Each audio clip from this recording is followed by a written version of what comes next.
La jeune fille d'un milliardaire a secrètement fait un signal de détresse à l'aéroport. Un soldat l'a remarqué et a fait quelque chose d'incroyable. Avant de commencer l'histoire, n'oubliez pas de laisser un like et de vous abonner à la chaîne pour voir plus d'histoires comme celle-ci. Le réveil n'a même pas eu besoin de sonner ce matin-là. Esme était déjà réveillée, ses grands yeux fixés sur le plafond de sa chambre. C'était le grand jour. Enfin, après tant de promesses, tant de la prochaine fois et de dès que j'aurai un moment, elle et son père partaient en voyage, rien que tous les deux. Esme sauta de son lit et courut à la fenêtre. Le ciel était dégagé, parfait pour un vol. Son cœur battait si fort qu'elle avait l'impression qu'il allait s'échapper de sa poitrine. Elle attrapa la petite valise à roulettes roses qu'elle avait préparée 3 fois la veille. Tout devait être parfait. « Papa » appela-t-elle en ouvrant doucement la porte de sa chambre. Monsieur Wren était au téléphone, comme toujours. Il leva un doigt, lui demandant une minute, le téléphone coincé entre son épaule et son oreille pendant qu'il essayait de fermer sa propre valise. « Oui, Marcus, je comprends l'urgence, mais je serai absent pendant une semaine. Vous avez l'autorité nécessaire pour prendre les décisions qui s'imposent, disait-il avec cette voix qu'Esme appelait sa voix de travail, plus grave et plus sérieuse que celle qu'il utilisait avec elle. Esme s'assit sur le bord du lit, balançant ses pieds qui ne touchaient pas le sol. Ses doigts se resserrèrent sur le petit porte-clés en argent que son père lui avait offert pour son dernier anniversaire. La lettre R y était gravée. R comme Wren, leur nom de famille. « Pour que tu n'oublies jamais qui tu es », lui avait-il dit. Comme si elle pouvait l'oublier. « Prête pour notre grande aventure » demanda Monsieur Wren après avoir raccroché. « Prête depuis 1 million d'années » répondit Esme en sautant du lit. Son père rit en lui ébouriffant les cheveux. 1 million d'années, c'est long, Esme. C'est exactement le temps que j'ai attendu pour partir en voyage avec toi, répondit-elle en lui serrant la taille. Quelque chose changea sur le visage de Monsieur Wren. Le sourire était toujours là, mais ses yeux parurent tristes un instant. Je sais que j'ai fait beaucoup de promesses, ma chérie, mais cette fois, ce sera différent. D'accord ? Juste nous deux. Pendant le petit déjeuner, le téléphone de Monsieur Wren sonna encore 3 fois. Il répondit à 2 appels et ignora le 3e, faisant un clin d'œil à Esme en disant « Je suis en vacances maintenant ». Dans la voiture, Esme ne pouvait s'arrêter de parler. Elle lui raconta tout ce qu'elle voulait faire au parc d'attractions, les montagnes russes qu'elle serait peut-être assez courageuse pour essayer, les personnages qu'elle voulait rencontrer. « Et est-ce qu'on pourra manger de la barbe à papa tous les jours, s'il te plaît ?» demanda-t-elle, les yeux brillants d'impatience. « Peut-être pas tous les jours, » répondit son père, gardant les yeux sur la route. « Mais je te promets qu'on s'amusera beaucoup. » Esme observa le profil de son père. Il avait l'air fatigué. Il l'était toujours. Il dirigeait l'entreprise depuis la mort de sa mère, quand Esme n'était qu'un bébé. Elle ne se souvenait pas d'elle. Elle ne connaissait son visage que par les photos que son père gardait sur sa table de nuit. « Ça va être la meilleure semaine de tous les temps, » dit Esme, presque en sautillant sur son siège. « Mieux que Noël et mon anniversaire réunis. » Monsieur Wren sourit, tendant la main droite pour serrer la sienne. « Nous ferons tout ce que tu veux, Esme. Pas d'appel, pas de réunion, pas de travail. Juste nous deux. » Esme essaya de ne pas se souvenir des autres fois où il avait promis des choses similaires, comme pour son 5e anniversaire où il était arrivé avec 2 heures de retard à la fête à cause d'une urgence au bureau, ou les vacances d'hiver dernières où ils étaient censés construire un bonhomme de neige ensemble, mais où il s'était enfermé dans son bureau toute la journée. Cette fois, ce serait différent. Il le fallait. L'aéroport JFK était bondé à leur arrivée. Esme n'avait jamais pris l'avion. Ses yeux allaient de tous les côtés, essayant de tout absorber en même temps. Des gens se dépêchaient avec d'énormes valises. Des écrans affichaient des chiffres et des lettres qui changeaient chaque minute. Et il y avait un bruit constant d'annonces au haut-parleur. « Tiens-moi la main pour ne pas te perdre », dit Monsieur Wren, et Esme serra fort la main de son père. Rien au monde ne lui aurait fait lâcher prise. Ils s'arrêtèrent à un comptoir où une femme en uniforme bleu leur sourit. « Bonjour. Puis-je voir vos passeports et vos billets, s'il vous plaît ?» Monsieur Wren tendit les documents, et la femme se mit à taper quelque chose sur son ordinateur. Esme trépignait d'impatience. Elle voulait passer la sécurité, voir les avions de près et monter dans celui qui les emmènerait vers la semaine la plus spéciale de sa vie. « Quel âge as-tu » demanda la femme en souriant à Esme. « 6 ans, répondit-elle en levant 6 doigts. « Et c'est la première fois que je prends l'avion. Comme c'est excitant. Tu vas adorer. C'est comme être un oiseau pendant quelques heures. Après l'enregistrement, ils se dirigèrent vers la file de sécurité. Esme observait tout avec fascination. Les gens qui enlevaient leurs chaussures et leurs ceintures, qui mettaient leurs sacs à main et leurs sacs à dos dans des bacs qui glissaient dans une énorme machine. « On pourra s'asseoir près du hublot, papa ? Je veux voir les nuages de près, dit Esme pendant qu'ils attendaient. Bien sûr. Nous avons demandé des sièges près du hublot juste pour toi, répondit-il en souriant à sa fille. Une fois la sécurité passée, Esme commença à énumérer tout ce qu'il ferait le premier jour au parc. D'abord, on ira à la maison de Mickey, puis le train qui fait le tour du parc, et ensuite, oh, est-ce qu'on pourra voir la parade aussi, et les feux d'artifice le soir? On pourra veiller tard pour voir les feux d'artifice? Monsieur Wren rit de cette cascade de questions. Oui à tout ça. On fera un plan parfait quand on arrivera à l'hôtel, d'accord? Jour par jour. Les yeux d'Esme brillaient si fort. On aurait dit de petites étoiles. Ça va être le meilleur voyage du monde parce qu'on sera ensemble, dit-elle en serrant la main de son père. Pas de téléphone, pas de travail, pas d'urgence, juste nous deux. Tu as promis.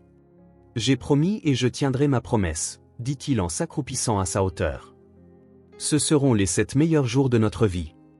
Ils se dirigèrent vers la porte d'embarquement et trouvèrent une place pour s'asseoir. Il restait une demi-heure avant le début de l'embarquement.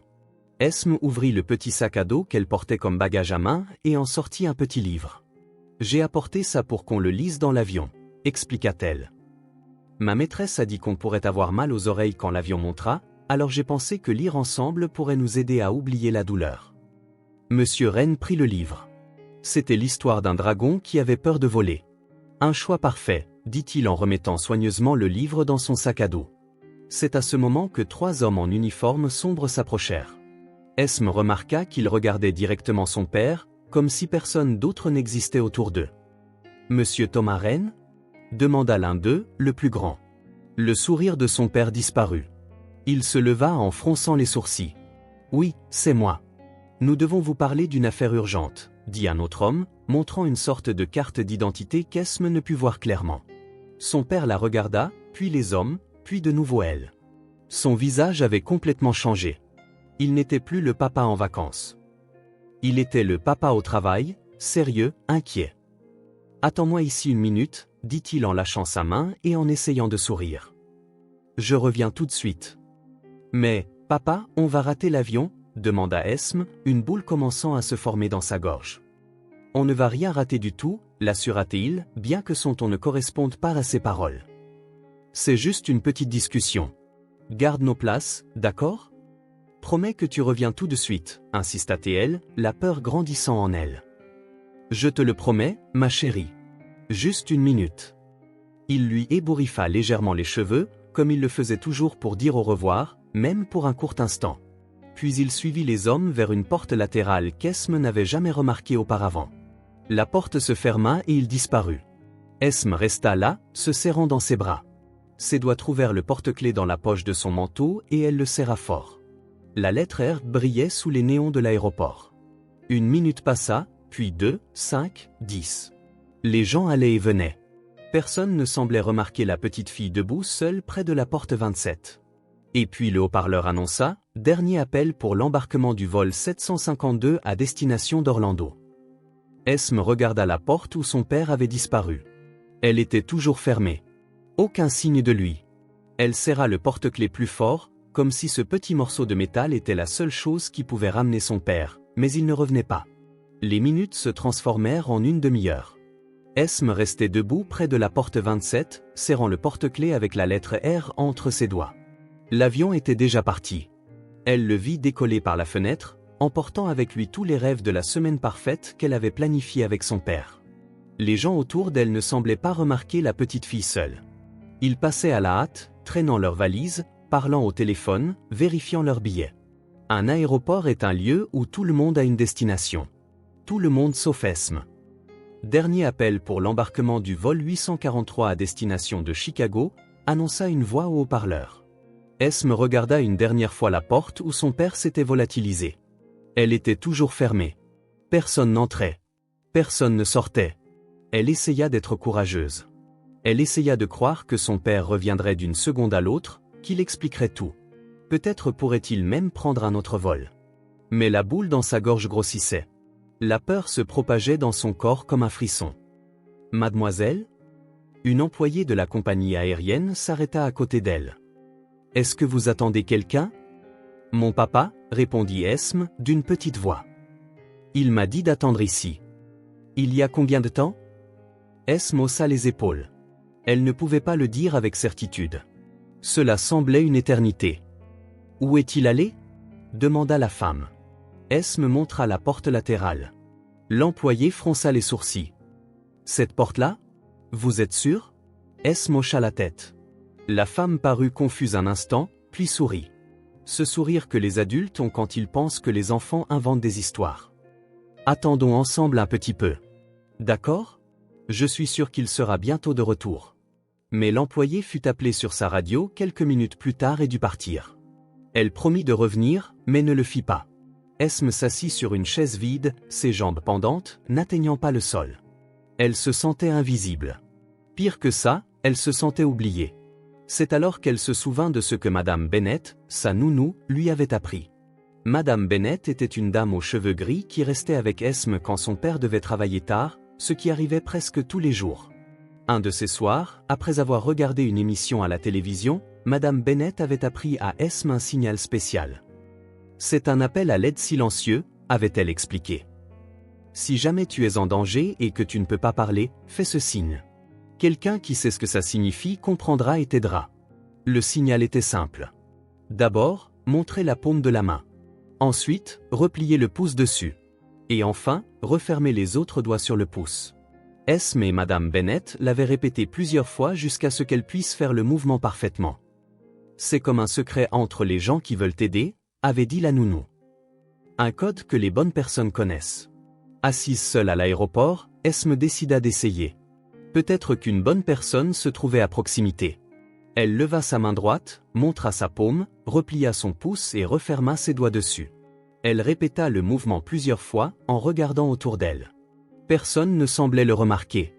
Les gens passaient en courant, certains la regardaient une seconde, mais détournaient ensuite le regard, supposant qu'elle attendait quelqu'un ou que ce n'était pas leur problème.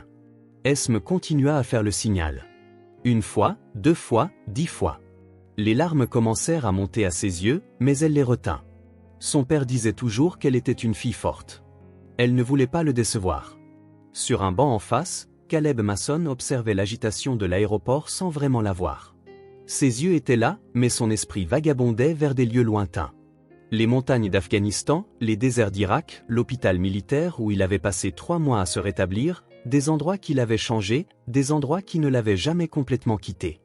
Il portait une simple veste qui cachait les cicatrices sur son bras gauche et une casquette usée avec l'insigne de son unité.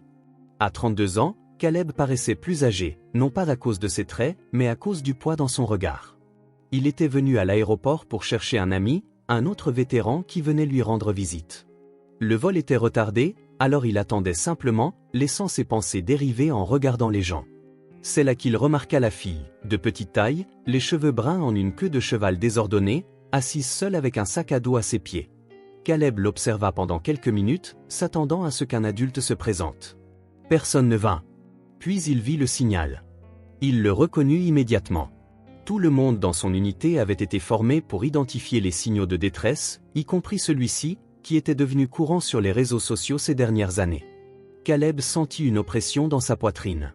C'était la même oppression qu'il ressentait quand quelque chose n'allait pas en patrouille, le même instinct qui lui avait autrefois sauvé la vie et celle de ses camarades. Il hésita. Ce n'était pas ses affaires. Quelqu'un l'aiderait sûrement. Un agent de sécurité, un employé de l'aéroport, mais personne ne semblait remarquer, et la fille continuait de faire le signal avec de moins en moins d'espoir sur son visage. Caleb se leva, ses jambes bougeant presque d'elles-mêmes, traversant le couloir jusqu'à la fille. « Salut, petite. Tout va bien ?» demanda-t-il, en gardant une distance respectueuse et en parlant à voix basse pour ne pas l'effrayer. Esme leva les yeux. Elle vit un homme grand avec une casquette usée. Il ne souriait pas comme les autres adultes qui lui avaient parlé. Il avait l'air concerné, sincèrement. « Tu as vu mon signal ?» dit-elle, non pas comme une question, mais comme une affirmation. Caleb hocha lentement la tête. « Oui. On t'a bien appris. Tu es perdu ?» Esme regarda de nouveau vers la porte latérale. « Mon papa est entré là avec des hommes. Il a dit qu'il reviendrait dans une minute, mais ça fait longtemps. Caleb suivit son regard. Il connaissait cette porte. C'était l'une des entrées de la zone administrative de l'aéroport, où se trouvaient également les bureaux de la sécurité.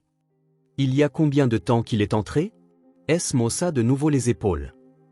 Notre avion est déjà parti, dit-elle en montrant la porte 27. Caleb vérifia le tableau d'information. Le vol 752 pour Orlando était parti depuis près d'une heure. Tu veux que j'appelle quelqu'un pour aider? Un agent de sécurité ou? Non, interrompit Esme, les yeux écarquillés de peur. Ils ressemblaient à des agents de sécurité. Les hommes qui ont emmené mon papa. Caleb fronça les sourcils. La situation devenait plus compliquée qu'il ne l'avait imaginé. Comment t'appelles-tu? Demanda-t-il. Esme. Esme Reine. Je m'appelle Caleb, dit-il en s'asseyant sur la chaise à côté d'elle, gardant toujours une certaine distance.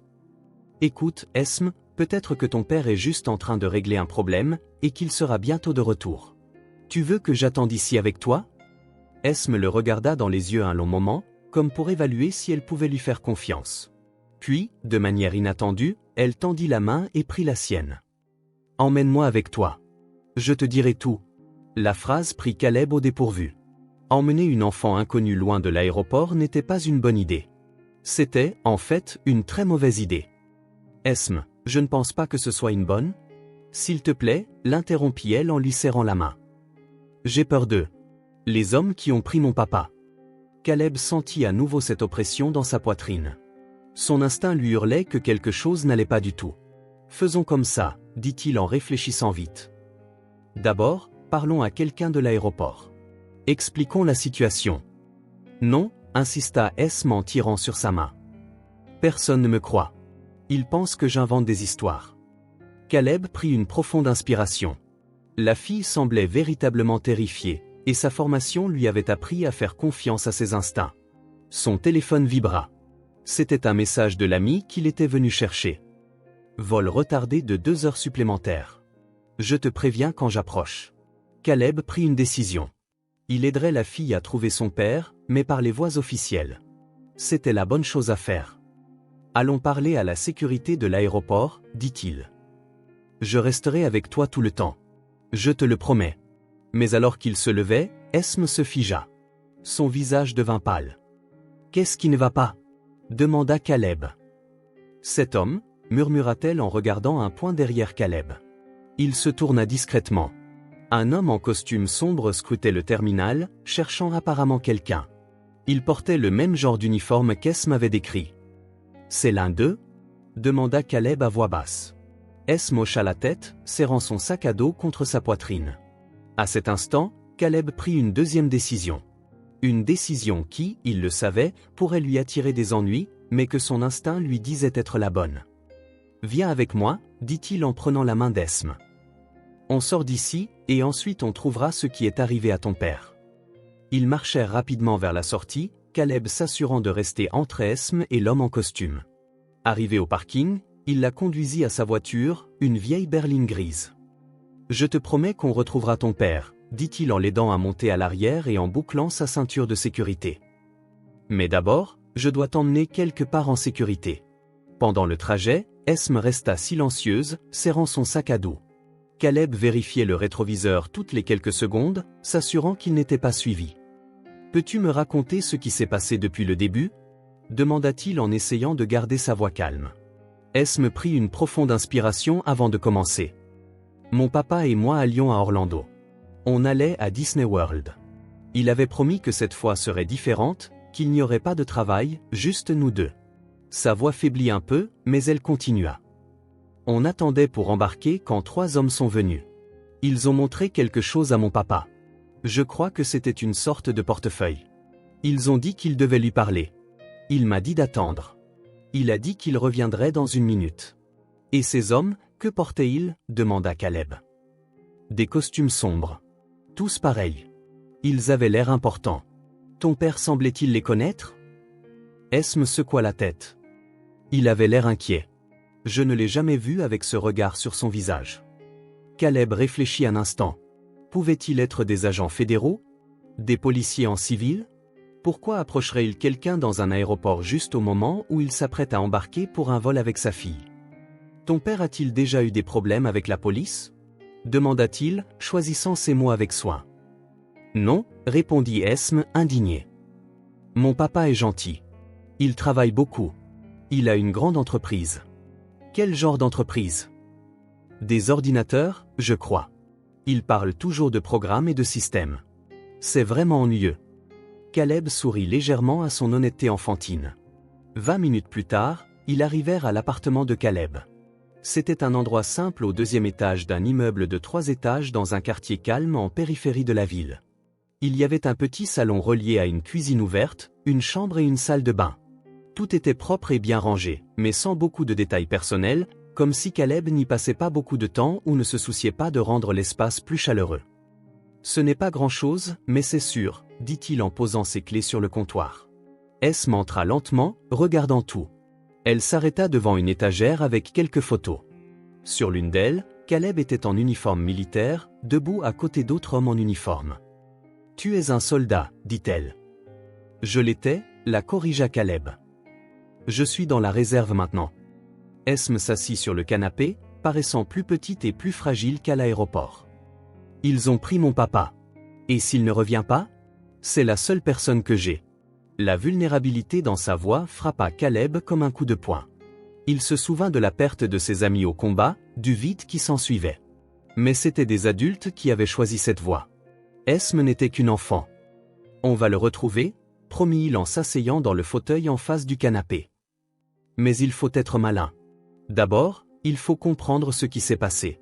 Esme serra le porte-clés entre ses doigts. « Tu me crois? Que des hommes ont emmené mon papa? » « Je te crois, » répondit Caleb sincèrement. « Et je vais t'aider à savoir où il est. »« Comment? » ?»« J'ai des amis qui pourraient peut-être aider.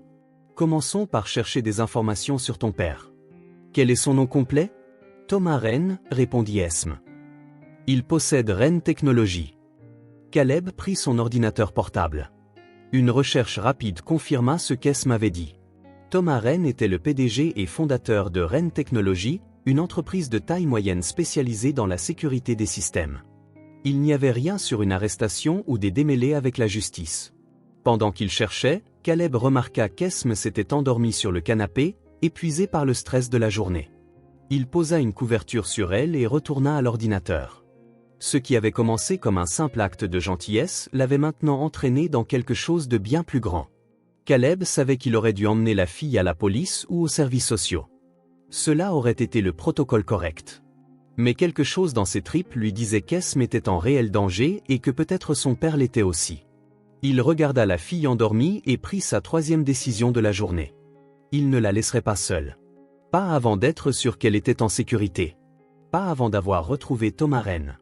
Après tout, s'il y avait une chose que ses années dans l'armée lui avaient apprise, c'était de ne jamais laisser quelqu'un derrière. Esme se réveilla à l'odeur du pain grillé et au son doux des assiettes qu'on pose sur une table. Un instant, elle s'imagina être à la maison, avec son père préparant le petit déjeuner du dimanche, les seuls jours où il ne partait pas tôt pour le travail. Mais quand elle ouvrit les yeux, la réalité la frappa comme une vague. Elle était sur le canapé d'un étranger, couverte par une couverture bleue qui n'était pas la sienne. Caleb remarqua qu'elle était réveillée et sourit depuis la cuisine ouverte, séparée du salon seulement par un comptoir. « Bonjour, la marmotte, » dit-il. Ou plutôt, « Bon après-midi. Tu as dormi longtemps. » Esme se redressa en se frottant les yeux. L'horloge murale indiquait 14h17. « J'ai dormi autant ?» demanda-t-elle, sa voix encore pâteuse de sommeil. « Je pense que tu avais besoin de repos, » répondit Caleb. « Tu as faim ? J'ai préparé une collation. » L'estomac d'Esme gargouilla en réponse. Elle n'avait rien mangé depuis le petit déjeuner précipité avec son père avant de partir pour l'aéroport. Cela semblait une éternité. « Oui », répondit-elle en se levant du canapé, emportant la couverture avec elle. Caleb avait mis la petite table de la cuisine. Il y avait du pain grillé, du fromage, du jambon, un pichet de jus d'orange et un autre avec du lait. Rien de sophistiqué, mais pour Esme, cela ressemblait à un festin. « Je ne savais pas ce que tu aimes, alors j'ai fait un peu de tout, » expliqua-t-il en tirant une chaise pour elle. Esme grimpa sur la chaise, toujours enveloppée dans la couverture, et regarda la nourriture avec des yeux affamés. Elle prit un morceau de pain grillé et mit du fromage dessus. Je peux avoir de la confiture aussi? Demanda-t-elle en montrant le pot fermé. Bien sûr, dit Caleb en poussant le pot vers elle. C'est de la fraise. Ma préférée, s'exclama Esme, le premier sourire authentique depuis leur rencontre illuminant son visage un bref instant. Caleb la regarda manger. La fille alternait entre de grandes bouchées et des regards curieux autour d'elle, examinant sa simple cuisine. Ses yeux s'arrêtaient souvent sur une petite photo encadrée sur le mur à côté du réfrigérateur. Une photo de Caleb avec un groupe d'autres soldats, tous souriants, les bras passés sur les épaules les uns des autres. « C'étaient tes amis ?» demanda Esme en montrant la photo. Caleb regarda l'image et quelque chose dans ses yeux changea, comme un nuage passant devant le soleil. « Oui, répondit-il simplement. »« Tu les vois encore ?» Caleb lui versa un verre de jus avant de répondre. « Certains d'entre eux, oui. D'autres, je ne les vois plus. » Esme sembla comprendre qu'il y avait quelque chose de triste dans ces mots. Elle retourna à son pain grillé en silence pendant quelques instants. « Je suis rentré il y a peu de temps, » dit Caleb, brisant le silence. « J'étais en mission à l'étranger. » Esme le regarda avec curiosité. Comme dans les films, avec des fusils et des explosions? Un sourire triste apparut sur le visage de Caleb. Parfois, on aurait dit à film, oui. Mais ce n'était pas aussi excitant que dans les films. Tu as combattu les méchants? Caleb réfléchit à la manière d'expliquer la complexité de la guerre à une enfant de 6 ans. Ce n'est pas aussi simple que les gentils contre les méchants, répondit-il finalement. Mais oui, j'étais là pour protéger les gens. Comme tu me protèges maintenant? Demanda Esme, les yeux fixés sur lui. Oui, quelque chose comme ça. Esme prit une autre bouchée de pain grillé, pensive. Tu as une famille? Demanda-t-elle après avoir avalé. Caleb secoua la tête. Non, mes parents sont décédés il y a quelques années. Je n'ai pas de frères et sœurs. Alors, tu es seul aussi, conclut Esme avec la clarté directe que seuls les enfants possèdent. J'ai quelques amis, d'autres soldats. On veille les uns sur les autres. Esme hocha la tête comme si cela lui semblait parfaitement logique. Ma maman est morte quand je suis née, dit-elle soudainement, les mots sortant d'un trait comme si elle avait besoin de les faire sortir. Mon papa s'est toujours occupé de moi tout seul. Je suis tout ce qu'il a, lui aussi. Caleb sentit une boule dans sa gorge. La franchise de la confession, la douleur derrière les mots simples. C'était comme si Esme lui tendait quelque chose de précieux et de fragile. Il a des photos d'elle sur sa table de nuit, continua Esme. Parfois, quand il pense que je dors, je le vois les regarder. Il devient triste, mais il ne m'en parle jamais. Elle posa le porte-clés sur la table. La lettre R brillait sous la lumière de la cuisine. Il m'a donné ça pour mon anniversaire. Il a dit que c'est pour que je me souvienne de qui je suis, même quand il n'est pas là. Caleb tendit la main et toucha le porte-clés, puis tint la petite main d'Esme. Tu n'es pas seul, dit-il, sa voix ferme malgré l'émotion. On va retrouver ton père. Je te le promets. Esme serra sa main comme si cette poignée pouvait transformer ses paroles en réalité. Mais si on n'y arrive pas? Alors on continuera de chercher, répondit Caleb. Je n'abandonnerai pas. Les yeux d'Esme étudièrent son visage, cherchant le moindre signe de mensonge. Ce qu'elle trouva dut être suffisant car elle hocha légèrement la tête. Mon papa dit que les promesses sont sacrées, commenta-t-elle. Et il a raison, approuva Caleb. C'est pourquoi je ne fais pas de promesses que je ne peux pas tenir. Esme prit un autre morceau de pain grillé et y étala de la confiture. Son appétit était un peu revenu. Quand es-tu rentré à la maison? Demanda-t-elle, sincèrement intéressée. Il y a 2 mois, répondit Caleb. Je m'habitue encore à être de retour. C'est différent? Très. Là-bas, tout était intense. Chaque jour, chaque instant. Ici, parfois, j'ai l'impression que le temps passe trop lentement. Ça te manque? Caleb hésita. Pas la guerre, mais la clarté. Là-bas, je savais exactement ce que je devais faire chaque jour. Protéger mes camarades, accomplir la mission, survivre. Ici, il laissa la phrase en suspens, réalisant qu'il en disait trop pour un enfant. Ici, c'est confus parfois, compléta Esme, le surprenant. Comme maintenant, je ne sais pas quoi faire sans mon papa. Caleb la regarda avec une nouvelle appréciation. Il y avait une sagesse dans ses yeux d'enfant, une compréhension au-delà de son âge. C'est exactement ça, approuva-t-il. Mais tu sais quoi? Parfois, on trouve la clarté quand on aide les autres. C'est ce que j'ai appris dans l'armée. Comme quand tu m'as aidé à l'aéroport? Oui. À ce moment-là, je savais exactement ce que je devais faire. Esme sourit légèrement. Je suis contente que tu aies vu mon signal. Moi aussi, approuva Caleb. Alors, maintenant, finissons cette collation et réfléchissons à notre prochaine étape. D'accord? Esme hocha la tête, prenant un dernier morceau de pain grillé. Pendant qu'elle mangeait, Caleb regardait la fille et pensait à l'homme qui avait été emmené à l'aéroport. Un père célibataire, comme elle l'avait dit, pour qui sa fille était tout. On le retrouvera, répéta Caleb, plus pour lui-même que pour Esme. Et bien qu'il ne sache pas encore comment il le ferait, il savait que c'était une promesse qu'il devait tenir, pour Esme et peut-être aussi pour lui-même. L'après-midi s'écoulait tandis que Caleb lavait la vaisselle de la collation. Par la fenêtre de la cuisine, les nuages dans le ciel s'assombrissaient, annonçant la pluie.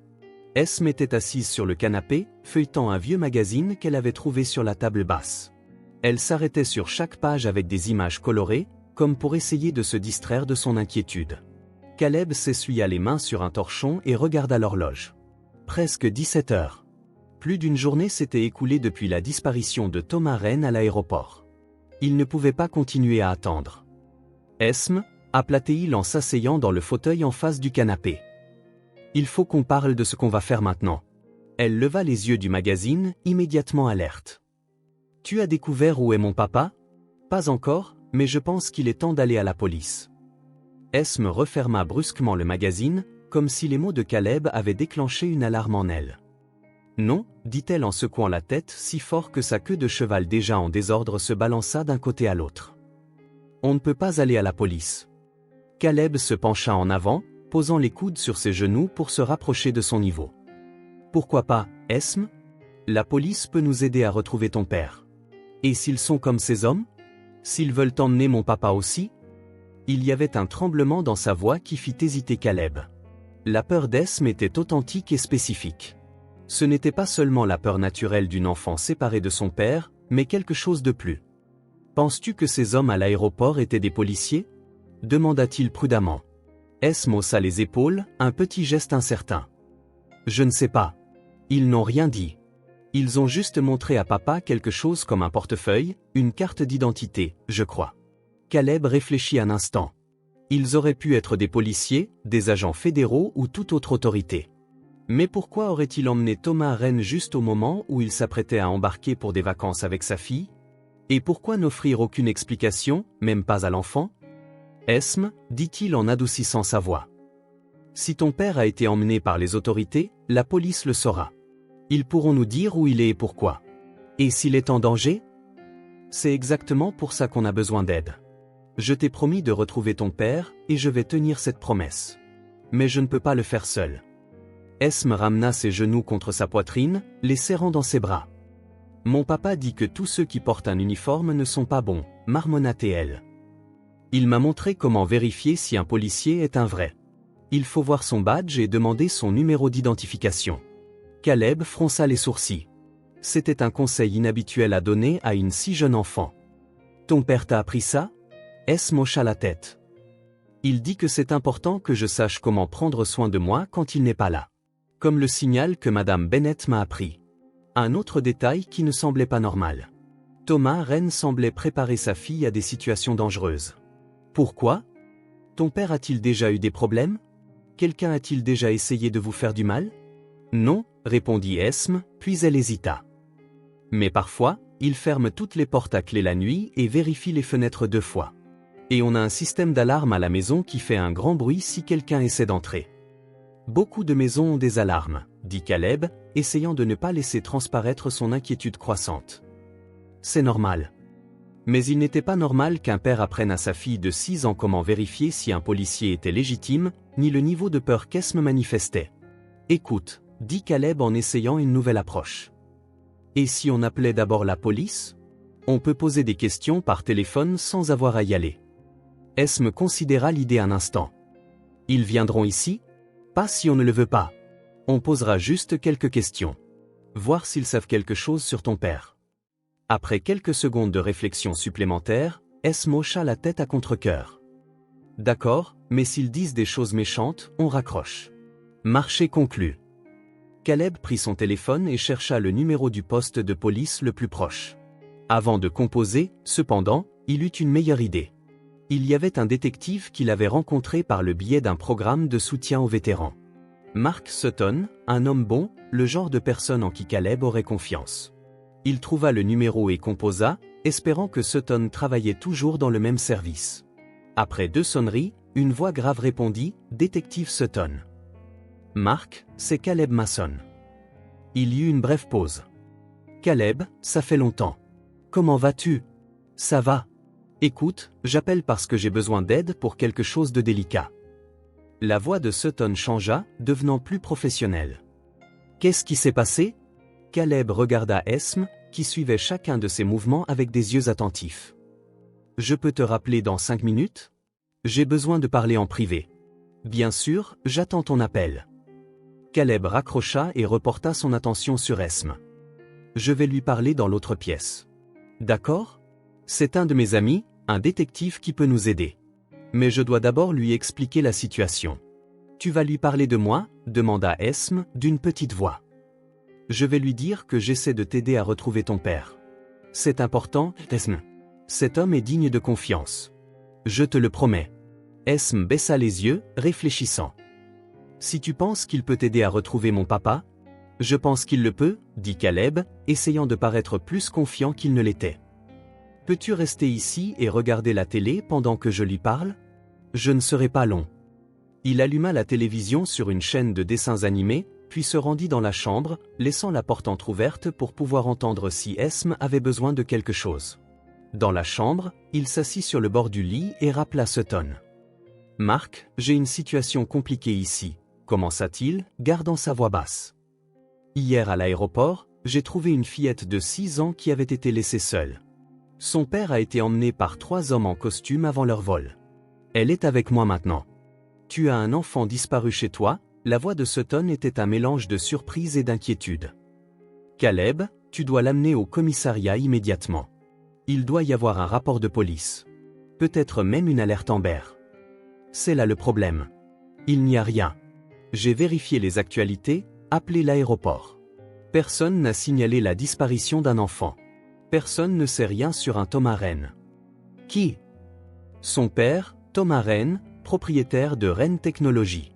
La fille dit qu'il a été approché par 3 hommes qui ont montré une sorte de carte d'identité et l'ont emmené dans une pièce latérale de l'aéroport. Il n'est jamais revenu. » Sutton resta silencieux un moment. « C'était hier et personne ne l'a signalé ? » ?»« Exactement. C'est pourquoi je suis inquiet. La fille, Esme, est terrifiée à l'idée d'aller à la police. Elle dit que son père lui a appris à se méfier des autorités. »« C'est étrange, » admit Sutton. « Écoute, je peux vérifier s'il y a un dossier d'arrestation ou de détention pour ce Thomas Wren. S'il a été légalement emmené par les autorités, il doit y avoir un dossier quelque part. Ce serait super. » « Mais Caleb, » continua Sutton, son ton plus sérieux. « Tu dois amener la fille. Héberger un enfant disparu est un problème grave. Je le sais, mais je dois être sûr qu'elle sera en sécurité. Quelque chose ne colle pas dans toute cette histoire, Mark. Pourquoi personne ne l'a signalé ? Pourquoi n'y a-t-il aucune alerte ? Son père a disparu depuis plus de 24 heures. » Sutton soupira à l'autre bout du fil.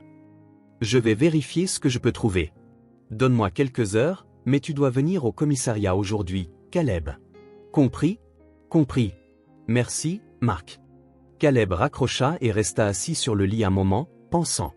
La réaction de Sutton confirmait ses soupçons. La situation était anormale. Dans des circonstances normales, la disparition d'un enfant et de son père aurait déclenché une alerte immédiate. Quand il retourna dans le salon, il trouva Esme assise exactement là où il l'avait laissée, mais elle ne regardait pas les dessins animés. Ses yeux étaient fixés sur la porte, l'attendant. « Qu'est-ce qu'il a dit ?» demanda-t-elle dès que Caleb entra dans la pièce. « Il va nous aider » répondit Caleb en s'asseyant à côté d'elle sur le canapé. « Il va vérifier s'il y a des informations sur ton père et nous rappellera. » « Et après ?» Caleb hésita. Il ne voulait pas lui mentir. « Après, nous devrons probablement aller au poste pour lui parler en personne. » Les yeux d'Esme s'emplirent immédiatement de larmes. « Non. Et s'il l'emmène pour toujours ? Et s'il m'emmène moi aussi ? Je ne veux pas aller dans un orphelinat. » Les larmes commencèrent à couler sur son visage. Caleb sentit son cœur se serrer. Il voulait la prendre dans ses bras, mais il ne savait pas si elle accepterait ce genre de réconfort de sa part, lui qui était encore pratiquement un inconnu. « Personne ne va t'emmener dans un orphelinat, Esme, dit-il fermement. « Je ne laisserai pas faire. »« Promis » demanda-t-elle entre deux sanglots. « Promis. Je te protégerai. » À sa grande surprise, Esme traversa le canapé et se jeta contre lui, le serrant fort. Caleb se figea un instant, puis enroula ses bras autour de ses petites épaules. « Tout ira bien, murmura-t-il, sentant ses larmes tremper sa chemise. « On va retrouver ton père. » Ils restèrent ainsi un moment, jusqu'à ce que les sanglots d'Esme se calment. Elle s'écarta lentement, s'essuyant le visage avec ses mains. « Désolé, marmonna-t-elle. »« Tu n'as pas à être désolé, dit Caleb. C'est normal d'avoir peur. Mon papa dit que je ne devrais pas pleurer devant les gens. Parfois, pleurer est ce dont on a besoin. Il n'y a rien de mal à ça. » Esme renifla, semblant un peu plus calme. « Même les soldats pleurent » demanda-t-elle. Caleb sourit tristement. « Surtout les soldats. » La pluie se mit à tomber dehors, de grosses gouttes tapotant contre la fenêtre. Le ciel s'assombrit complètement et Caleb alluma les lumières du salon. Les deux restèrent assis en silence un moment, écoutant simplement le bruit de la pluie. « Qu'est-ce qu'on va faire maintenant » demanda finalement Esme. « On va attendre que le détective Sutton nous rappelle. En attendant, que dirais-tu de regarder un film ? J'ai quelques DVD là-bas sur l'étagère. » Elle hocha la tête et se dirigea vers la petite étagère où Caleb gardait quelques films. Il n'y avait pas grand-chose, surtout des films d'action et quelques comédies, mais parmi eux, Esme trouva un film d'animation sur un petit poisson qui se perd puis retrouve son père. Caleb ne se souvenait pas d'avoir acheté ce DVD, mais il était content qu'il soit là. Ils regardèrent le film ensemble, Esme blottie dans la couverture dans un coin du canapé et Caleb à l'autre bout, lui laissant de l'espace. Alors que l'histoire se déroulait à l'écran, Caleb réalisa que ce n'était peut-être pas le meilleur choix. Il parlait de séparation, de perte et de la peur de ne jamais revoir un être cher. Mais Esme semblait absorbée, ses yeux attentifs suivant chaque mouvement du petit poisson dans son voyage. 1 heure passa. Le téléphone ne sonna pas. Caleb commença à s'agiter. Sutton avait dit qu'il appellerait dans quelques heures, mais l'attente semblait interminable. Chaque minute qui passait était une minute de plus où Thomas Raine était porté disparu, une minute de plus d'angoisse pour Esme. Lorsque le film atteignit une scène particulièrement triste, Caleb remarqua qu'Esme sortit le porte-clés de sa poche et le serra fort dans ses doigts. La lettre R scintillait à la lumière de la télévision. « Il a dit qu'il resterait avec moi » murmura-t-elle si bas que Caleb faillit ne pas l'entendre. « J'aimerais juste qu'il aime rester avec moi. » Les mots, prononcés avec tant de tristesse par une si petite voix, frappèrent Caleb comme un coup physique. Il connaissait ce sentiment d'être laissé pour compte, de ne pas être assez important pour que quelqu'un reste. Il se souvint de sa dernière mission, des promesses qu'il avait faites à ses camarades. « Je te couvre. J'arrive dans 5 minutes. On rentre tous à la maison. » Des promesses qu'il n'avait pas pu tenir.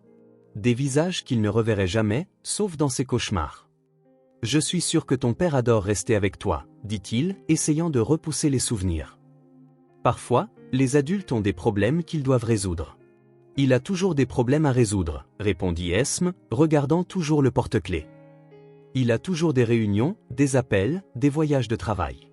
Je pensais que cette fois serait différente. » Il l'avait promis. Caleb ne savait pas quoi dire. Il ne connaissait pas Thomas Raine, ne savait pas quel genre de père il était. Mais il connaissait la douleur dans les yeux d'Esme. Elle était réelle et trop profonde pour une si jeune enfant.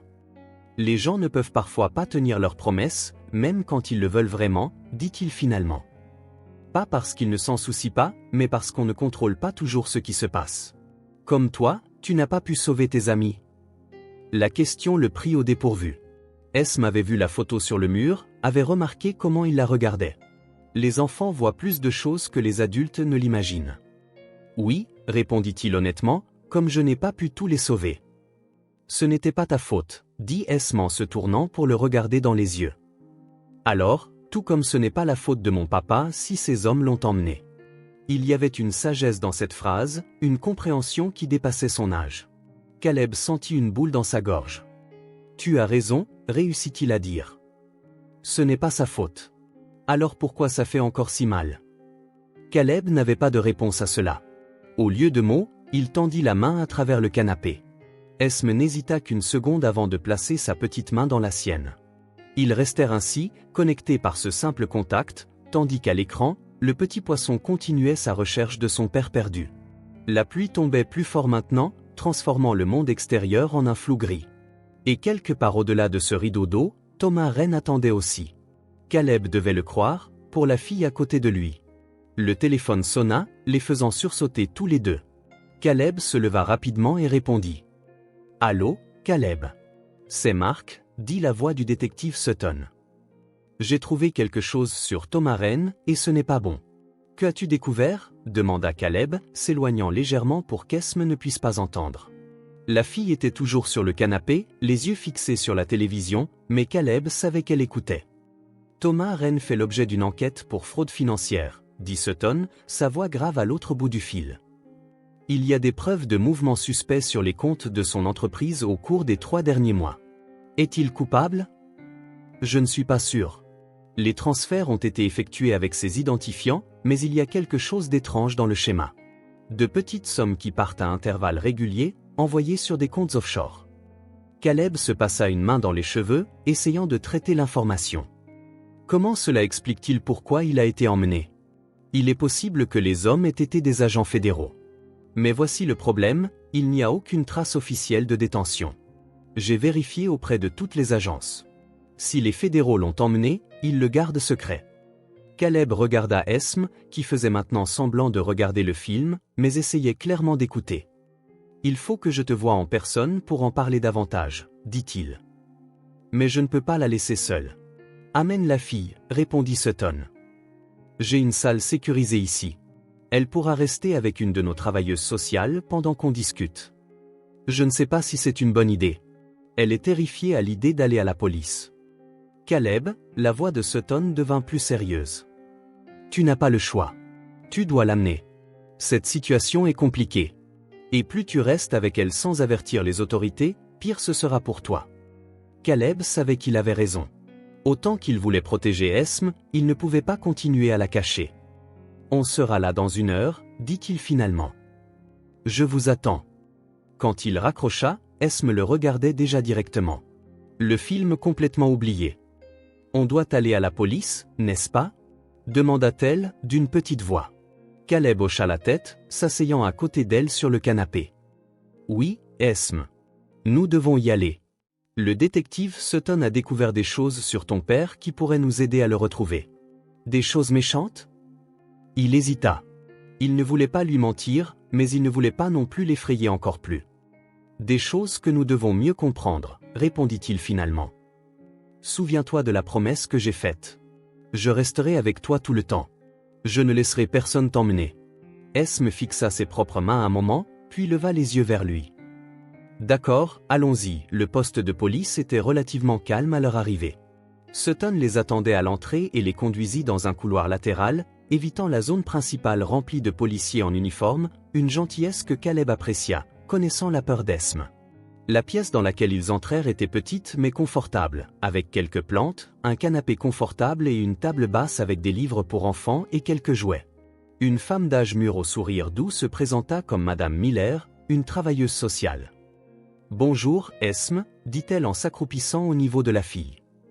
Et si on restait ici pour dessiner pendant que ton ami Caleb parle avec le détective Sutton ?»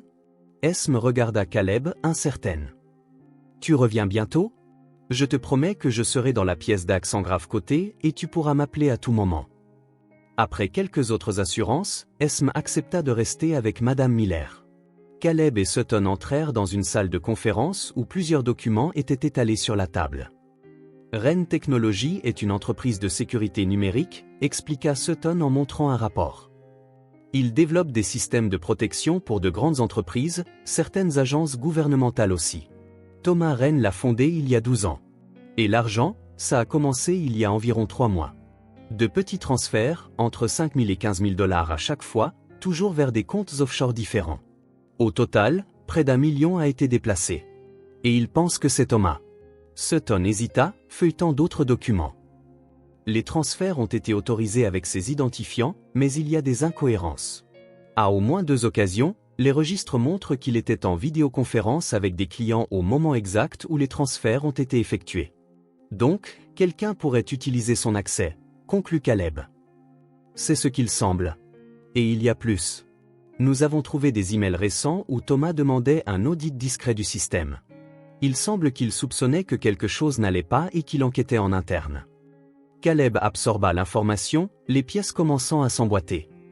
Donc, il aurait pu être enlevé parce qu'il était sur le point de découvrir qui volait dans l'entreprise? C'est une possibilité, approuva Sutton. Nous enquêtons sur tous ceux qui avaient accès au système financier de l'entreprise. Le principal suspect pour l'instant est Patrick Wren, le frère de Thomas et le vice-président de l'entreprise. Son frère? Caleb fronça les sourcils. Esme avait mentionné un oncle, mais elle ne semblait pas très proche de lui. Selon les employés, les frères avaient une relation tendue. Patrick a toujours voulu plus de contrôle dans l'entreprise, mais Thomas avait le dernier mot sur toutes les décisions importantes. Sutton poussa une photo sur la table, un homme quelques années plus jeune que Thomas Wren, avec des traits similaires mais une expression plus dure. Patrick a des antécédents de dettes de jeu, et il a fait un voyage suspect aux Bahamas il y a 3 semaines, juste après l'un des plus gros transferts. Vous lui avez déjà parlé? Pas encore. Il est en voyage d'affaires, selon sa secrétaire. Nous le surveillons. Caleb jeta un coup d'œil à la porte, pensant à Esme dans la pièce voisine. Et pour elle? Que se passe-t-il maintenant? L'expression de Sutton s'adoucit légèrement. Officiellement, elle devrait aller dans un foyer temporaire pendant que nous cherchons d'autres parents. Mais si j'ai raison et que quelqu'un a essayé de faire taire Thomas Wren, Esme pourrait aussi être en danger. Surtout si elle a vu quelque chose à l'aéroport qui pourrait identifier le responsable. Un lourd silence s'installa entre eux. Caleb sentit un frisson lui parcourir l'échine à l'idée que quelqu'un veuille faire du mal à Esme. Elle reste avec moi, dit-il avec une fermeté qui le surprit lui-même. Je peux la protéger. Ce n'est pas si simple, Caleb. Il y a des procédures? Marc, tu connais ma formation. Je peux la garder plus en sécurité que n'importe quel foyer. Et elle me fait confiance. Sutton étudia le visage de son ami un long moment. Je vais devoir faire jouer quelques ficelles pour que ça marche, dit-il finalement. Mais je suis d'accord. C'est peut-être la meilleure option pour l'instant, au moins jusqu'à ce que nous trouvions Thomas ou que nous confirmions l'implication de Patrick. Quand ils retournèrent dans la pièce où se trouvait Esme, ils la trouvèrent concentrée sur un dessin. En voyant Caleb, son visage s'illumina immédiatement. « Regarde ce que j'ai fait !» s'exclama-t-elle en brandissant le dessin. 3 bonshommes allumettes, un petit avec de longs cheveux, un grand avec ce qui ressemblait à une casquette, et une autre figure masculine séparée des 2 premiers. « C'est nous !» expliqua-t-elle. « Moi, toi et mon papa quand on le retrouvera. » Caleb sentit une boule dans sa gorge. En quelques jours seulement, il était devenu partie intégrante de la vision de la famille de cette petite fille. « C'est magnifique », réussit-il à dire. « On pourra le mettre sur le frigo en rentrant à la maison. »« On rentre chez toi ?» demanda Esme, l'espoir évident dans sa voix. « Oui », répondit Caleb en échangeant un regard avec Sutton. « Tu vas rester avec moi pendant qu'on cherche ton père. » Sur le chemin du retour, Esme était visiblement plus détendue. La visite au poste de police n'avait pas été le cauchemar qu'elle avait imaginé, et la nouvelle qu'elle continuerait à rester avec Caleb semblait l'avoir calmée. « Caleb » appela-t-elle alors qu'ils étaient presque à l'appartement. « Tu penses que mon papa va bien ?» Il la regarda dans le rétroviseur. Ses grands yeux confiants attendaient une réponse honnête. « Ton père a l'air d'un homme très intelligent et très fort, » répondit-il. « Il fera n'importe quoi pour te retrouver. »« Comment tu le sais ?»« Parce que c'est ce que je ferais si j'avais une fille comme toi. » Les mots sortirent naturellement, et ce n'est qu'après qu'il réalisa ce qu'il avait dit. Mais il ne le regretta pas. D'une manière ou d'une autre, en quelques jours seulement, cette petite fille courageuse était devenue importante pour lui d'une manière qu'il ne pouvait expliquer. Quand ils arrivèrent à l'appartement, Esme courut vers le réfrigérateur avec son dessin et un aimant.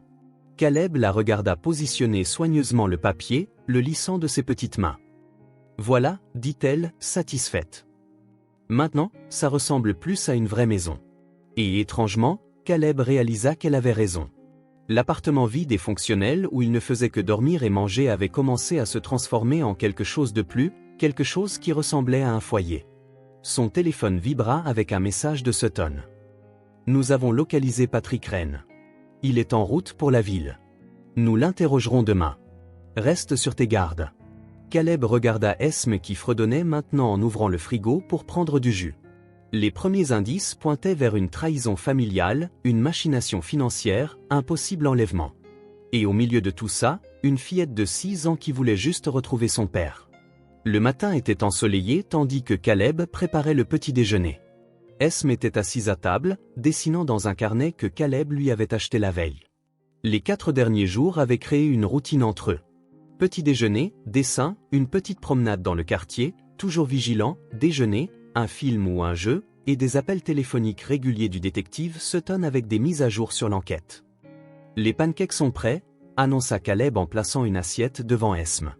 Il avait dessiné un visage souriant avec du sirop au chocolat, quelque chose qui, il l'avait découvert, la faisait sourire chaque matin. « Merci, dit-elle en posant son crayon. Regarde ce que j'ai dessiné. » Caleb se pencha pour voir le dessin. Une grande maison avec un jardin devant. 3 bonshommes allumettes debout à la porte. « C'est magnifique, commenta-t-il. »« C'est ta maison ? C'est la maison qu'on pourrait avoir, répondit Esme. Moi, toi et papa quand il reviendra. Caleb sentit cette oppression familière dans sa poitrine. Esme avait une façon de dire les choses qui le touchaient en plein cœur. Ce serait une très belle maison, réussit-il à répondre. Le téléphone sonna, interrompant le moment. C'était Sutton. On a du nouveau, dit le détective sans préambule. Patrick Wren est en ville. Un de nos agents l'a vu entrer dans les bureaux de Wren Technologies il y a 1 heure. Vous allez l'interroger ? On prépare l'équipe, mais il sait déjà qu'on enquête. Sa secrétaire a dit qu'il a reçu un appel l'avertissant de la visite de la police. Merde, murmura Caleb en se tournant pour qu'Esme ne l'entende pas. Il pourrait s'enfuir. On le surveille. S'il essaie de quitter la ville, on l'aura. En attendant, reste sur tes gardes. S'il est impliqué dans la disparition de son frère, il pourrait s'en prendre à Esme, termina Caleb, baissant encore plus la voix. Compris. On sera vigilant. Quand il raccrocha, Esme le regardait avec des yeux curieux. C'était le détective ? Demanda-t-elle. Oui. Il travaille dur pour retrouver ton père. Tu as l'air inquiet. Caleb sourit, essayant de le cacher. C'était incroyable comme Esme pouvait lire ses émotions. Je pense juste à ce qu'on doit faire aujourd'hui. Et si on finissait le petit déjeuner et qu'on jouait à ce jeu de cartes que je t'ai appris hier ? Esme hocha la tête, mais son regard disait qu'elle n'était pas complètement convaincue. La matinée passa tranquillement. Ils jouèrent aux cartes, regardèrent un dessin animé, et Caleb essaya de garder une atmosphère légère, malgré la tension qu'il ressentait. À chaque bruit dans le couloir de l'immeuble, il se plaçait instinctivement entre la porte et Esme. Il était presque midi quand on sonna à la porte. Caleb se figea. Il n'attendait personne, et Sutton appelait toujours avant de se présenter. « Reste ici », dit-il à Esme, sa voix passant à un ton plus sérieux. Elle hocha la tête, les yeux écarquillés. En quelques jours, elle avait appris à reconnaître quand Caleb était en mode protection. Caleb s'approcha de la porte en silence. À travers le judas, il vit un homme en costume chair, avec une coupe de cheveux soignée et la posture assurée de quelqu'un habitué à donner des ordres. Patrick Wren. Le visage était similaire à la photo que Sutton avait montrée, et il avait aussi quelques traits qui ressemblaient à Thomas, la même forme d'yeux, la mâchoire définie. Mais il y avait quelque chose de froid dans son expression, quelque chose de calculateur. « Qui est-ce » demanda Caleb, même s'il connaissait déjà la réponse. « Patrick Wren », répondit l'homme, sa voix douce et contrôlée. « Je cherche ma nièce, Esme. On m'a informé qu'elle se trouve ici. » Le cœur de Caleb se serra. Comment Patrick avait-il découvert où se trouvait Esme ? Qui le lui avait dit ? « Je ne vois pas de quoi vous parlez, » répondit-il, gagnant du temps tout en réfléchissant rapidement. Patrick sourit, un sourire qui n'atteignit pas ses yeux. « S'il vous plaît, monsieur Mason, ne rendez pas les choses difficiles. Je suis le plus proche parent d'Esme maintenant, et je suis venu la chercher. J'ai tous les papiers nécessaires. » L'utilisation de son nom de famille confirma les soupçons de Caleb. Patrick avait des relations, des informations qu'il ne devrait pas avoir. « J'appelle la police, » dit Caleb en attrapant son téléphone.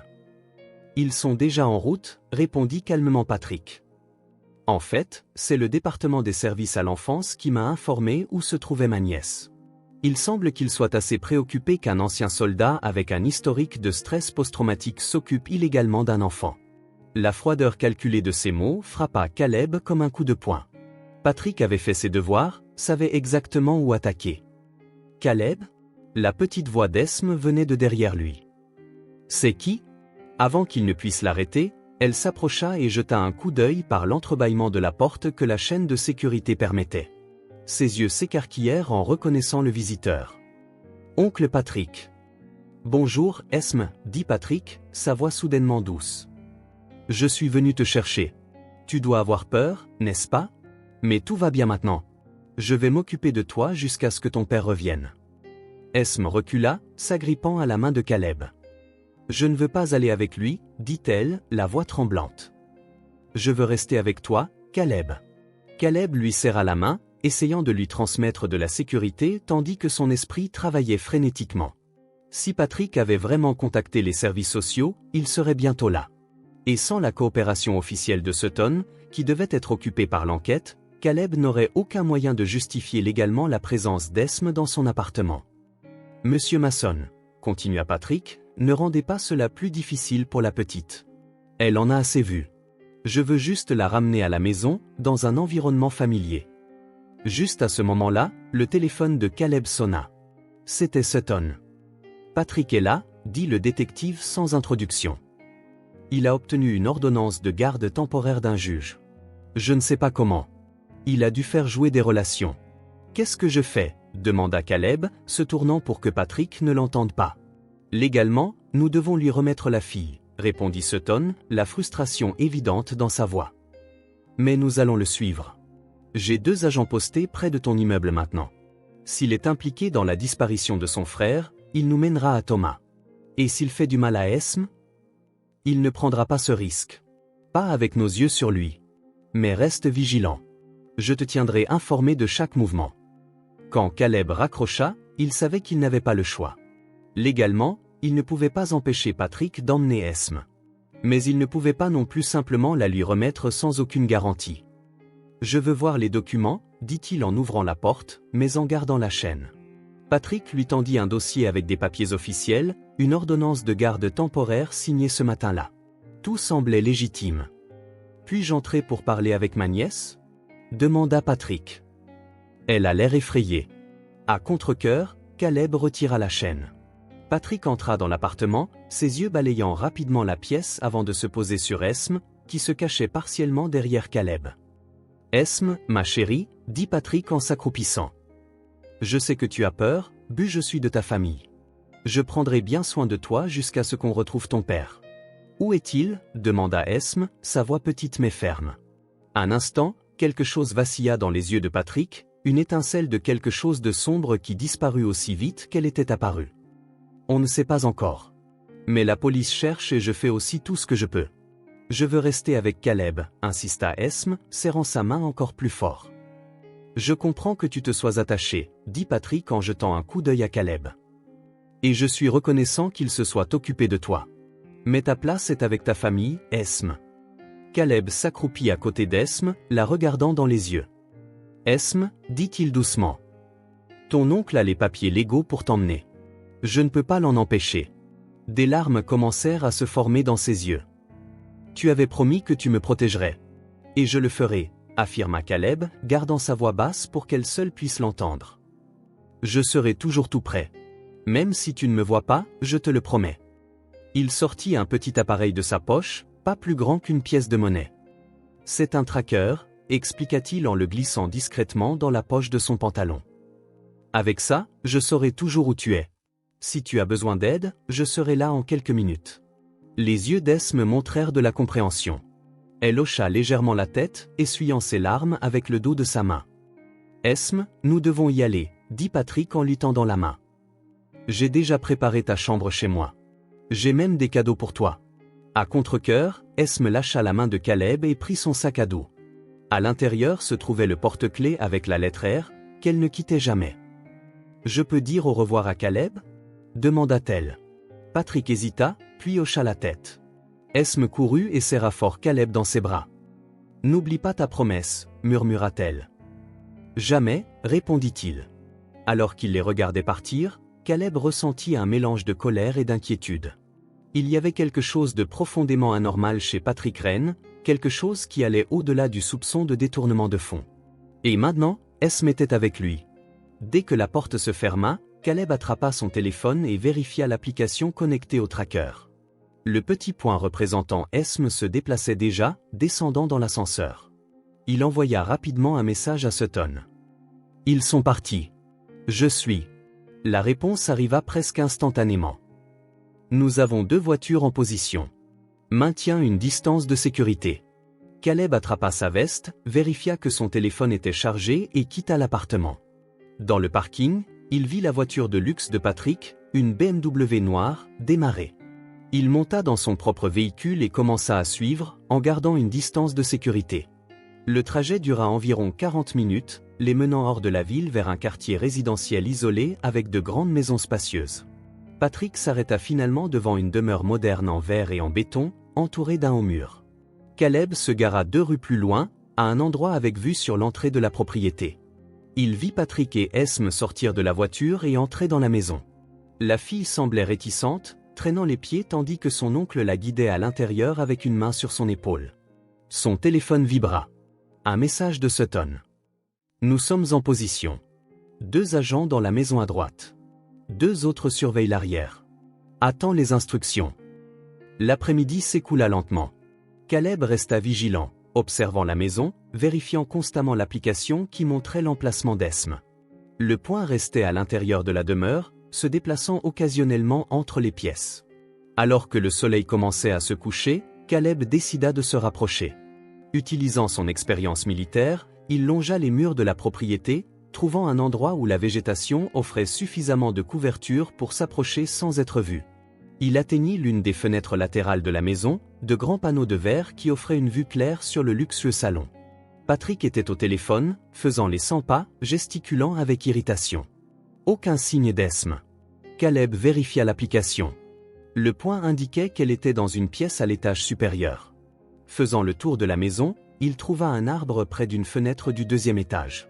C'était risqué, mais il devait s'assurer qu'Esme allait bien. Prudemment, il grimpa à l'arbre. De la branche la plus haute, il pouvait voir partiellement dans ce qui ressemblait à une chambre d'enfant décorée dans des tons de bleu et de gris. Clairement pas préparée pour une fille, contredisant ce que Patrick avait dit sur l'aménagement d'une chambre pour elle. Esme était assise sur le bord d'un lit, toujours dans les mêmes vêtements, son sac à dos serré contre sa poitrine. Ses yeux étaient rouges, comme si elle avait pleuré. Juste à ce moment-là, Patrick entra dans la pièce. Caleb ajusta sa position sur la branche, essayant de rester caché tout en gardant une vue sur ce qui se passait à l'intérieur. « Tu as fini de pleurer ?» demanda Patrick, sa voix complètement différente de celle qu'il avait utilisée à l'appartement de Caleb. Froide, impatiente. Esme ne répondit pas, se contentant de serrer plus fort son sac à dos. « Regarde-moi quand je te parle », exigea Patrick, lui saisissant le menton et la forçant à lui faire face. Caleb sentit une vague de fureur, ses muscles se tendant, prêt à prendre d'assaut la maison à cet instant, mais il savait qu'il devait être patient, rassembler des preuves, comprendre le plan de Patrick. « Si tu veux revoir ton père vivant, tu feras tout ce que je te dis, » dit Patrick, relâchant le menton d'Esme d'un mouvement brusque. Le cœur de Caleb s'emballa. C'était là, l'aveu. Thomas Rennes était vivant, et Patrick était derrière tout ça. « Où est mon papa ?» demanda Esme, sa voix tremblante mais défiante. « Dans un endroit sûr. Et il y restera si tu te tiens bien. Demain, nous irons à la banque. Tu as un compte joint avec ton père, n'est-ce pas? Un fonds pour tes études ou quelque chose comme ça. » Esme hocha lentement la tête. « Bien. Nous allons tout retirer. Ton père a déjà signé l'autorisation, » dit Patrick en montrant un papier que Caleb ne pouvait pas voir clairement de sa position. « Après ça, peut-être que si tu es une gentille fille, je te laisserai voir ton père une dernière fois avant notre voyage. » Voyage où? Loin d'ici. Très loin. La branche sur laquelle Caleb se tenait craqua légèrement. La tête de Patrick se tourna vivement vers la fenêtre. Caleb se figea, retenant à peine sa respiration. Après un moment de tension, Patrick reporta son attention sur Esme. « N'essaie rien de stupide. Ne quitte pas cette chambre. N'essaie d'appeler personne. Compris ?» Esme hocha la tête, serrant toujours son sac à dos. « Bien. Je t'apporterai quelque chose à manger. » Ensuite, je veux que tu dormes. On a une longue journée demain. Patrick quitta la pièce et Caleb entendit le bruit d'une clé qui tourne. Il enfermait Esme à clé. Prudemment, Caleb descendit de l'arbre et s'éloigna, appelant immédiatement Sutton. Il a avoué, dit-il dès que le détective répondit. Thomas est vivant. Patrick le retient quelque part et utilise Esme pour accéder à une sorte de compte joint. Tu es sûr? Absolument. Je l'ai entendu de mes propres oreilles. Il emmène Esme à la banque demain, puis prévoit de fuir avec elle. Bon travail, dit Sutton. Nous allons monter une opération pour demain, le prendre en flagrant délit à la banque, et le forcer à révéler où il retient Thomas. On ne peut pas attendre jusqu'à demain, insista Caleb. Il garde Esme enfermée, la menace. Il faut agir maintenant. Caleb, si nous intervenons sans mandat ou sans le prendre en flagrant délit, il pourrait plaider l'effraction. Toute preuve serait rejetée. Caleb savait que Sutton avait raison d'un point de vue légal, mais ses instincts protecteurs hurlaient. Je ne la laisserai pas passer la nuit avec cet homme, dit-il, la détermination claire dans sa voix. Qu'est-ce que tu prévois? Je vais entrer.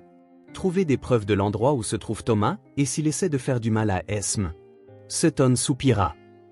Officiellement, je ne peux pas autoriser ça. Officieusement, garde ton téléphone allumé. Si tu trouves quelque chose de concret, peut-être qu'on pourra justifier une réponse à un tuyau anonyme. Caleb raccrocha et regarda la demeure.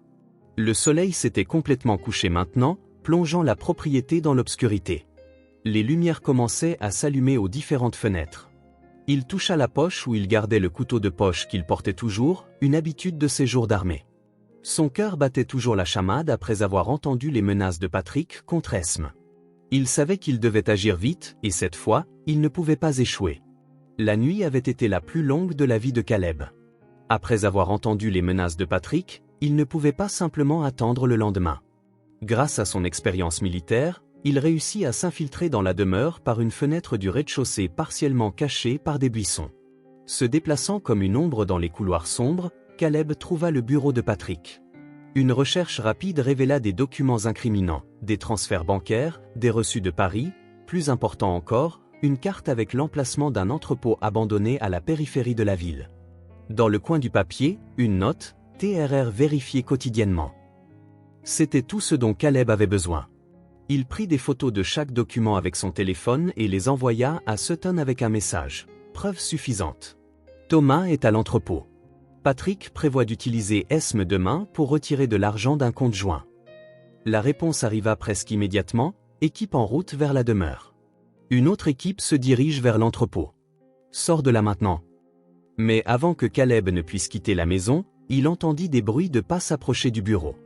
Il se cacha derrière une bibliothèque juste au moment où Patrick entrait, clairement agité, parlant au téléphone. « Nous devons avancer le plan, disait-il. Emmenez-le au lieu secondaire maintenant. Oui, la fille vient avec moi. Nous serons hors du pays avant l'aube. » Le sang de Caleb se glaça. Patrick changeait le plan. Il ne pouvait pas attendre que la police arrive. Quand Patrick quitta le bureau, Caleb le suivit silencieusement. Il le vit monter les escaliers et ouvrir la porte de la chambre où se trouvait Esme. La fille était réveillée, assise sur le lit comme si elle savait que quelque chose allait se passer. « Lève-toi » ordonna Patrick. Changement de plan. On part maintenant. Où ça? Demanda Esme, sa voix petite mais défiante. Tais-toi, ne pose pas de questions, répondit Patrick en attrapant son sac à dos. On va chercher ton père et ensuite prendre un avion. C'est à ce moment que Caleb décida d'agir. Il ne pouvait pas laisser Patrick emmener Esme. Laisse la fille, dit-il en entrant dans la pièce. Patrick se retourna, surpris et furieux. Toi, comment es-tu entré ici? Ça n'a pas d'importance. La police est en route. C'est fini, Patrick. Les yeux d'Esme s'illuminèrent en voyant Caleb, mais Patrick l'attira près de lui agrippant fermement le bras. Ce n'est pas fini, répliqua-t-il en reculant vers une autre porte que Caleb n'avait pas remarquée auparavant, probablement une connexion vers une autre pièce. Si tu t'approches, je ne réponds plus de mes actes. Tu ne lui feras pas de mal, dit Caleb en s'avançant lentement. C'est ta nièce. C'est ta famille. Famille? Patrick rit amèrement. Thomas ne m'a jamais considéré comme de la famille. Il a toujours été le génie, le favori, le PDG parfait, tandis que j'étais juste le petit frère qui devait être contrôlé. Caleb appela Esme, les yeux pleins de peur. Tout ira bien, Esme, l'assura Caleb sans quitter Patrick des yeux. Ton oncle est sur le point de réaliser qu'il n'a nulle part où aller. Le son des sirènes commença à se faire entendre au loin. Patrick regarda vers la fenêtre, puis vers Caleb, calculant ses options. C'est fini, Patrick, répéta Caleb. Laisse Esme partir, et peut-être que tu pourras obtenir un accord. Un instant, il sembla que Patrick allait céder. Mais alors, d'un mouvement rapide, il tira Esme derrière la porte, la claquant. Caleb se précipita, entendant le bruit d'une clé tournant de l'autre côté. « Patrick !» cria-t-il en frappant à la porte. « N'aggrave pas les choses. » Il n'y eut pas de réponse. Caleb essaya d'enfoncer la porte, mais elle était trop solide. Il retourna dans le couloir, cherchant un autre moyen d'entrer dans la pièce voisine. Les sirènes étaient plus proches maintenant. Il trouva une autre porte qui semblait mener au même endroit, mais elle était également verrouillée. C'est alors qu'il entendit un bruit de l'extérieur, comme du verre qui se brise. Il courut à la fenêtre à temps pour voir Patrick traîner Esme vers une voiture garée à l'arrière de la propriété. Sans une seconde de réflexion, Caleb sortit par la même fenêtre par laquelle il était entré. Il contourna la maison en courant, atteignant la voiture juste au moment où Patrick poussait Esme sur la banquette arrière. « Patrick ! Qu'y a-t-il » L'homme se retourna et Caleb vit quelque chose qu'il n'avait pas remarqué auparavant, une arme à la main. « Reste où tu es » ordonna Patrick en pointant l'arme. Les sirènes étaient déjà à l'entrée de la propriété. Les gyrophares rouges et bleus se reflétaient sur les murs de la demeure. « Tu n'as nulle part où aller » dit Caleb, essayant de garder sa voix calme malgré son cœur qui s'emballait. « Pense à Esme. Ne lui fais pas ça. » Les yeux de Patrick passaient de Caleb aux voitures de police qui entraient maintenant par les grilles. Son visage montrait le désespoir d'un homme acculé. C'est alors qu'Esme, profitant de la distraction de son oncle, ouvrit la portière de la voiture et courut. « Esme !» cria Patrick, se tournant instinctivement pour la suivre. Caleb saisit l'instant et se jeta en avant, attrapant le bras de Patrick qui tenait l'arme. Les deux hommes tombèrent au sol, luttant pour le contrôle du pistolet. Caleb, avec sa formation militaire, parvint à plaquer Patrick au sol, lui tordant le bras jusqu'à ce qu'il lâche l'arme. « Police, ne bougez plus !» cria une voix. Plusieurs officiers les entourèrent, armes au poing. Caleb leva lentement les mains. « Il est désarmé » dit-il en s'éloignant de Patrick. Deux officiers s'avancèrent, menottant Patrick, qui semblait maintenant vaincu, toute son arrogance précédente remplacée par une résignation amère. « Où est la fille ?» demanda l'un des officiers. « Esme » appela Caleb en regardant autour de lui. Ici, la petite voix venait de derrière un arbre voisin. Esme sortit lentement de sa cachette, les yeux fixés sur Caleb. Quand elle vit que Patrick était emmené par la police, elle courut, traversant la pelouse pour atteindre Caleb. « Tu es venu » dit-elle en le serrant fort dans ses bras. Caleb s'agenouilla, l'enveloppant dans ses bras, sentant le tremblement de son petit corps. « Bien sûr que je suis venu. Je l'avais promis, tu te souviens ?» Le détective Sutton s'approcha, souriant légèrement à la scène. « On a de bonnes nouvelles, dit-il. L'autre équipe a trouvé Thomas Rennes. Il est vivant, un peu déshydraté et contusionné, mais il va s'en sortir. » Esme leva son visage, ses yeux brillants de larmes et d'espoir. « Mon papa va bien ?»« Oui, » confirma Sutton. « Il est en route pour l'hôpital, mais il a demandé à te voir dès qu'il a su qu'on venait te chercher. » Caleb sentit un profond soulagement l'envahir. Il n'avait pas échoué cette fois. Esme était en sécurité, et son père aussi. C'était plus qu'il n'avait osé l'espérer en voyant cette petite main faire un signal de détresse à l'aéroport quelques jours plus tôt. « Je suis si contente d'être de nouveau avec toi, » dit Esme, tenant fermement la main de Caleb alors qu'il se dirigeait vers la voiture de police. « Oh, je n'aime pas mon oncle. J'avais peur. Il ne te fera plus de mal, l'assura Caleb. Plus jamais. » À l'hôpital, Caleb et Esme attendirent dans la salle d'attente. Les médecins terminaient leur examen de Thomas Rennes, et l'anxiété d'Esme était presque palpable. Elle ne lâchait pas la main de Caleb, le porte-clés avec la lettre R fermement tenu dans son autre main. « Et s'il est vraiment blessé ?» demanda-t-elle, la voix tremblante.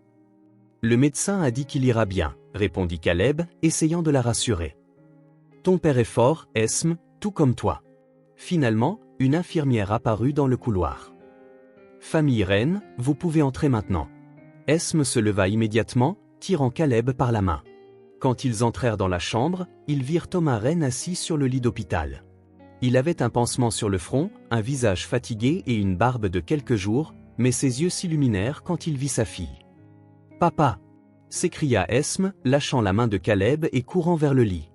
Thomas ouvrit les bras, recevant sa fille dans une étreinte serrée. Il ferma les yeux très fort, comme pour retenir ses larmes. « Ma petite » murmura-t-il dans ses cheveux. « Tu vas bien? Ils ne t'ont pas fait de mal? » « Je vais bien, répondit Esme en s'accrochant à son père. « Caleb s'est occupé de moi. Il n'a laissé personne me faire de mal. » Thomas Rennes regarda par-dessus la tête de sa fille, ses yeux rencontrant ceux de Caleb pour la première fois. Il y avait une profonde gratitude dans ce regard, ainsi qu'une question silencieuse. « Monsieur Rennes, dit Caleb, se sentant soudainement déplacé. « Je suis content que vous alliez bien. »« Vous êtes Caleb Mason, répondit Thomas. Le détective Sutton m'a raconté ce que vous avez fait. Comment vous avez trouvé Esme à l'aéroport, comment vous l'avez protégée, comment vous avez aidé à me localiser. Je ne sais pas comment vous remercier. » Caleb hocha la tête, ne sachant pas quoi dire. Maintenant que le père et la fille étaient réunis, son rôle était terminé. Il était temps de s'éclipser, de les laisser reconstruire leur vie. « Eh bien, je suppose que je vais vous laisser parler, dit-il en reculant vers la porte. « Non !» s'exclama Esme, lâchant son père et courant vers Caleb. « Tu as promis que tu ne me laisserais pas seul. » Esme, dit doucement Caleb. « Tu n'es pas seul. Ton papa est là maintenant. Mais tu es mon ami aussi, insista TL en lui tenant la main. « Tu as promis. » Thomas Rennes observa l'interaction avec intérêt. « S'il vous plaît, monsieur Mason, dit-il. Restez encore un peu. J'aimerais savoir exactement ce qui s'est passé pendant que j'étais détenu. » À contre-cœur, Caleb accepta. Il s'assit sur une chaise près du lit et raconta toute l'histoire. Comment il avait trouvé Esme à l'aéroport, l'enquête, les soupçons sur Patrick, la découverte des documents dans la demeure. « Patrick a toujours eu des problèmes d'argent, commenta Thomas après avoir tout entendu. Mais je n'aurais jamais imaginé qu'il irait aussi loin. » Juste à ce moment-là, le détective Sutton entra dans la pièce. « Comment vous sentez-vous, monsieur Rennes ?» demanda-t-il. « Mieux, merci, répondit Thomas. J'ai entendu dire qu'ils ont réussi à arrêter mon frère. » Sutton hocha la tête. « Il est en garde à vue. Les charges sont sérieuses, enlèvement, extorsion, fraude, tentative d'enlèvement d'un mineur. Il ne sortira pas de sitôt. »« Puis-je le voir ?» demanda Thomas, surprenant tout le monde. « Vous êtes sûr ?» demanda Sutton. « J'ai besoin de l'entendre de sa bouche. J'ai besoin de comprendre pourquoi. » 2 heures plus tard, avec l'autorisation médicale, Thomas Rennes fut emmené au poste de police. Caleb resta avec Esme dans la salle d'attente pendant que son père entrait dans le bloc cellulaire. Patrick était assis sur le banc en béton, fixant le sol, quand son frère entra. Il leva lentement les yeux et pendant un instant, les deux se regardèrent en silence. « Pourquoi, Patrick ?» demanda finalement Thomas. « Pourquoi faire ça à ta propre famille ?» Patrick laissa échapper un rire sans joie. « Famille? Tu appelles ça une famille? Toi avec ton entreprise, ton succès, tandis que j'ai toujours été le second en tout. Je t'ai donné le poste de vice-président.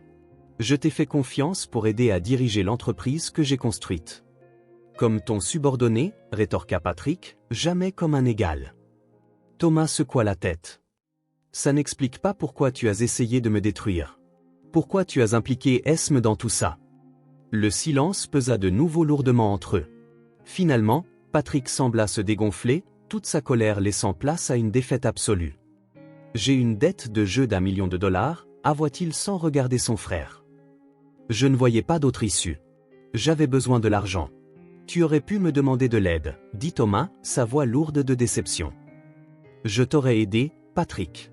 Nous sommes frères. Tu m'aurais regardé de haut. Tu m'aurais fait me sentir encore plus mal, encore plus un raté comparé au parfait Thomas. Thomas secoua la tête, une profonde tristesse dans les yeux. Tu as failli détruire tout ce qui me restait, dit-il. Tu as failli m'enlever ma fille. La seule chose qui compte vraiment dans ma vie. Patrick ne répondit pas. Il se contenta de fixer à nouveau le sol.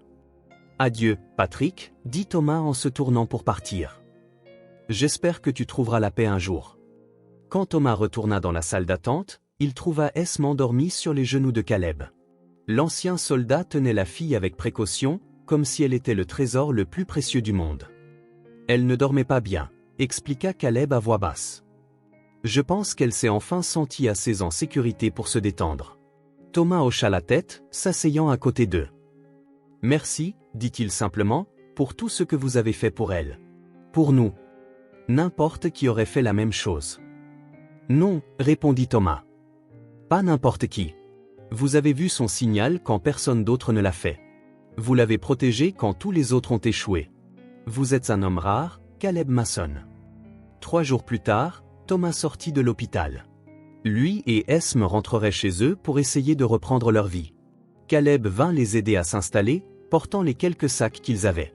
Quand il eut fini de tout arranger, il se tint à la porte, ne sachant que dire. Il était temps de dire au revoir, mais les mots semblaient inadéquats. Eh bien, je suppose que c'est tout, dit-il finalement. Si vous avez besoin de quoi que ce soit, tu ne pars pas, n'est-ce pas, demanda Esme, l'air alarmé.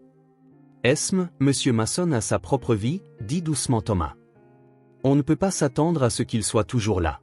Mais il a promis, insista Esme en regardant Caleb avec ses grands yeux qui avaient capturé son cœur dès le premier jour. Tu as dit que tu serais toujours mon ami. Caleb s'agenouilla à son niveau. Et je le suis. Je serai toujours ton ami, Esme. Ça ne change pas juste parce que tu es à la maison avec ton papa maintenant. Alors pourquoi dis-tu au revoir ? Caleb regarda Thomas, ne sachant comment répondre. En fait, dit Thomas, j'espérais que tu pourrais dîner avec nous ce soir. Et peut-être demain aussi. Et le jour d'après.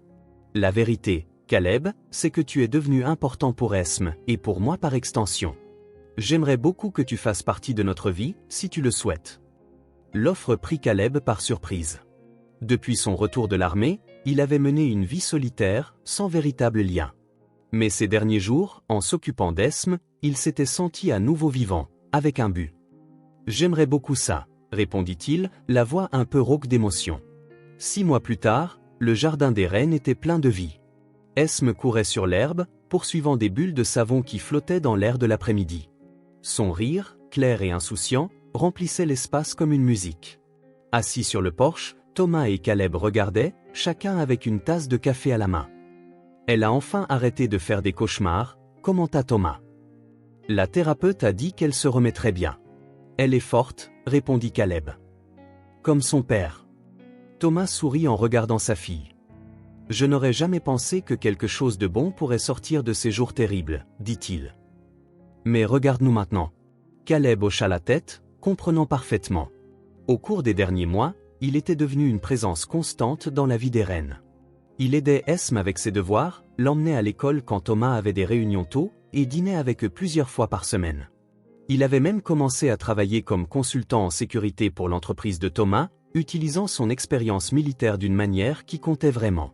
Caleb, papa, regardez ce que j'ai trouvé, cria Esme en courant vers eux avec quelque chose de brillant dans les mains.